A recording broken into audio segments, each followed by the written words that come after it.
Now, wait, when I'm talking, should I be looking at you or the camera? Look at me, please. So you're playing the Beacon. Do you like that? Are we rolling? Are we rolling? Okay. How do I look? Do we look okay? Perfect. Beautiful. Yeah, they always say that. Make it enough. Now, I read in an interview that you gave that you said that if it weren't for groups like Bon Jovi and Cinderella and all, the resurgence of heavy metal, that your records might not be selling as well.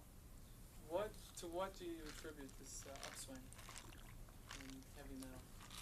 I just think it's a trend in music that's happened over the past year or two that's working in my favor, since the style of groups like Bon Jovi and so on and so forth will probably maybe in some ways they model themselves after Kiss, you know, who was real popular in the 70s, a group I used to play with. Yes, I've heard of them. Yeah. I know you don't want to. Well, let me just ask you, since you brought up Kiss, do you feel in some ways that maybe you're the father of heavy metal? Well, just because I tripped while I walked, you know, over my beard when I walked in here, you don't have to really. Jesus. I wouldn't consider myself the father of heavy metal. First of all, I hate labels to begin with. You know, I don't consider Frehley's Comet a per se heavy metal band. You know, we're a hard rock group. You know, some of the songs, you know, would be considered heavy metal. Some of the songs wouldn't be. Some of the, you know, one or two songs are a little poppy even. So as far as like heavy metal, the father of heavy metal, I mean, you know, Kiss was a big influence on hard rock and heavy metal fans in the 70s, and I was part of that. You know, I was with them for 10 years, from 73 to 83, so. Certainly you were there. I was definitely a big influence on a lot of musicians because, you know, whenever I meet young guitar players in their 20s, they usually come up to me and they say, you know, if it wasn't for you, I might not have picked up the guitar, which is nice. And it's interesting to see that you've since lost the makeup, and so many people have donned it since then. I sort of see it as a full. Yeah, some people have done. I think groups are at this point though are trying to go away from makeup. I don't think people are leaning towards a lot of makeup these days. There was a small period of time where they did wear makeup, and now they're just taking it off again. It wasn't so much maybe you know, fantasy makeup or anything. It was just enhancement makeup. There's one knucklehead that wears heavy makeup. I don't know what his name is. I saw a photograph of some guy, man. It made me laugh. Maybe you. I'm not naming names. It's not Alice Cooper's comeback, is it? No, I mean Alice are good old friends. Now you your new album and Frehley's Comet. Your new album, Frehley's Comet, which is also the name of the group. Yeah. Sort of has a different message, especially the single that you released off of it. That sort of kind of departs from what the classic heavy metal image. Can you tell us a little bit why you decided to go with that sobriety message? Well, basically the only song that has a sobriety message is Rock Soldiers. And that's taken from a real life situation in 1983. You know, I got busted for DWI. And thank God I didn't hurt myself or anybody. And, you know, you live and you learn, you know. You learn through your mistakes. And the message of that song is, hey, don't drink and drive, you know. I've been there, you know, jail is no fun. And that's basically the only sobriety message on the album. I mean, it's a fun record, you know. It's not like, you know, it's usually, most rock and roll songs kind of are about partying or, but I don't really write songs that are, you know, drug orientated anymore. Why do you think that's because I don't take drugs. That's probably why. Well, the song Rock Soldier is about an incident where you were driving 100 miles an hour the wrong way. Yeah, well, I was trying to get away. Can you tell me the story real quick? Well, I was upset that day, and I was on my way to Atlantic City, and I had a minor fender bender in the city of White Plains, and the guy's car that I hit couldn't have been worth more than, you know, $50, you know. And I had a brand new DeLorean sports car, and he's bitching to me about, you know, look what you did to my car, you know, and there was really no damage, you know. He just wanted to make a scene. An officer came over, and I just says, I can't deal with this. You know, I had a couple of drinks, and I just took off, and then, you know, once you start running, it's like you keep running until you get away. And basically, I did get away. You know, I outran all the cops. I stopped to make a phone call, and then somebody called the police because they saw me pull up in this car with like smoke coming out of it, and the wheels were all bent in all different directions.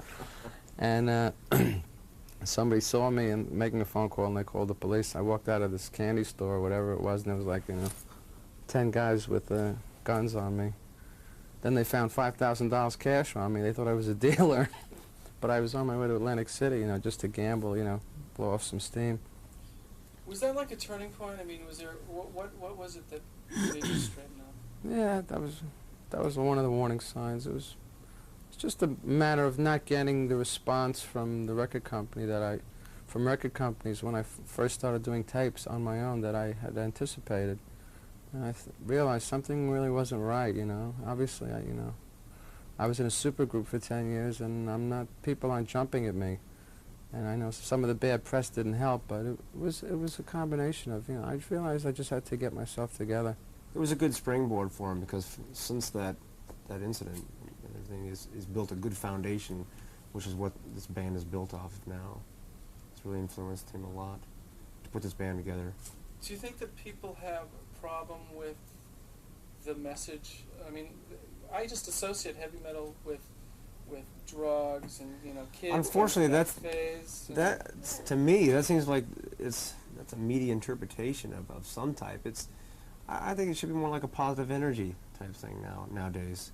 It's a lot more fun to just get out there and have fun and just you know, get wild and have a great time, but, you know, not lose your head about it. I mean, that's something of the past to me. That seems like it was at least, you know, 15 years ago, that kind of stuff. How do you account for the new upsurge in heavy metal? I mean, you have groups, Halloween, Loudness. I mean, just come I know. I interviewed them on Headbangers Ball Did you? on MTV. Just They're coming out from of the Germany. woodwork. Yeah. Well, I think at this point the market is probably oversaturated with heavy metal bands. You know, which means eventually there's probably going to be a decline in the you know, just like the stock. The supply will exceed the demand. Yeah, it's just like the Pretty soon it'll stock blow up. market. You know, it goes up and it goes down. I think a group like Frehley's Comet, though, like our style of music, I think will always have mass appeal. How do you fit in, you know, being a veteran of, like you said, a super group, and really kind of you've been through it all. How do you fit in with these young pretty boys, these Bon Jovis, and these, you know? I have no problem fitting in with them. I'm not intimidated by anyone. I don't have any qualms about opening for somebody like Bon Jovi or Motley Crue.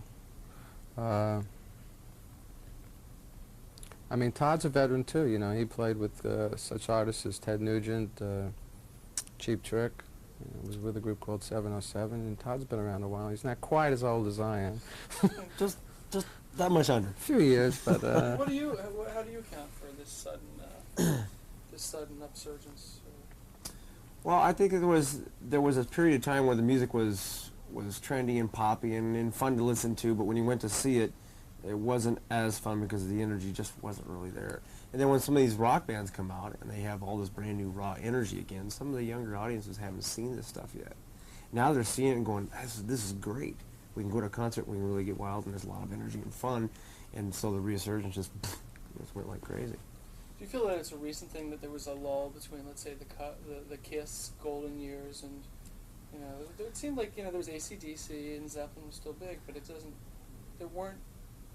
Well, I think we have more of seems to be more of a commercialized or a commercial sounding heavy rock than there was in that one lull period. There was definitely, you know, like the AC/DC fans, there was a great beat and a great energy in the backbeat and that type of stuff. A lot of kids like that, and that carried through. It's really hard I didn't really pay that much attention to it, so it's kind of hard for me to interpret it. Mm-hmm. A lot of people died. Pardon? A lot of people died. You know, you had the drummer from Led Zeppelin die. You had the drummer from The Who die. Bon Scott passed away. You had the lead singer from AC/DC pass away. I mean, there were a lot of fatalities in the 70s and the late 70s, and I think that definitely took its toll on the business. You know, there was a gap. There was a lull. Peter Criss left Kiss. I left Kiss a few years after Peter left. And all of a sudden, who was left? Think about it. In the late 70s. Yeah, and now Plus, you know, I think the influx of synthesized music had a lot to do with the decline of hard rock and heavy metal. Guitar-oriented type songs. And All of a sudden, there was this great thing called synthesizers and MIDI, and everybody was using drum machines, and like I think everybody now has headed up to here with drum machines, and they're all going back to real live drummers. You know, I'm lucky enough to work with Anton Fig, who's probably one of the world's greatest rock drummers.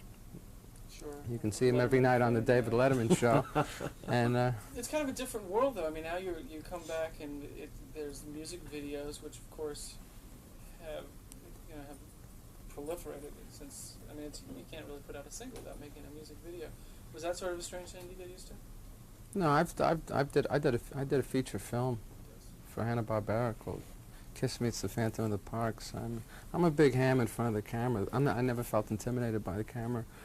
The thing I don't understand is why I've heard a lot of groups refusing to do rock videos, which I think is the best advertisement for your song. I couldn't figure that out where some of those musicians were coming from, but I guess some people aren't as prone to making videos as others. It's a free commercial. It really Exactly. is. Well, how do you respond to critics who say that the blowing up guitars and the pirating and all is just kind of a guise for talent? Listen to the record. Come see me live. I blow up guitars, but I know how to play them too. And so does everybody else in the band. You know, we're all top musicians, in my opinion. You know. Is it grueling on the road? It's very difficult. It's a lot harder than a lot of people think. I get confronted by people all the time that say, hey, it must be real difficult out there, and real hard life. I say, yeah, as a matter of fact, it is. I mean, we enjoy it, and we have a great time doing it.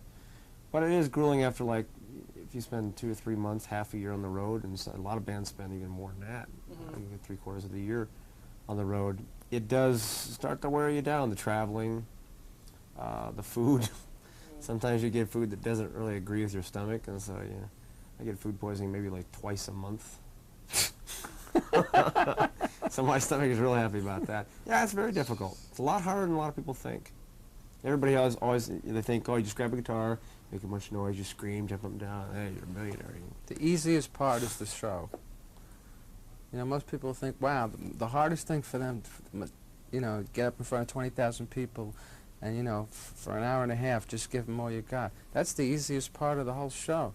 It's, it's the rest of the day, with the traveling, the interviews, the having to look good all the time, or for photo sessions. Even a half-hour delay before a show is very draining. Visiting radio stations, you don't want to leave anybody out, you don't want to turn anybody off, and it's between the traveling, especially if a tour isn't routed properly, which and sometimes depending upon the availability of a venue, you just can't route a tour the way you'd like to, and you double you hopscotch around sometimes, and that's really the most grueling part of touring for me, is the traveling and all the nonsense in between.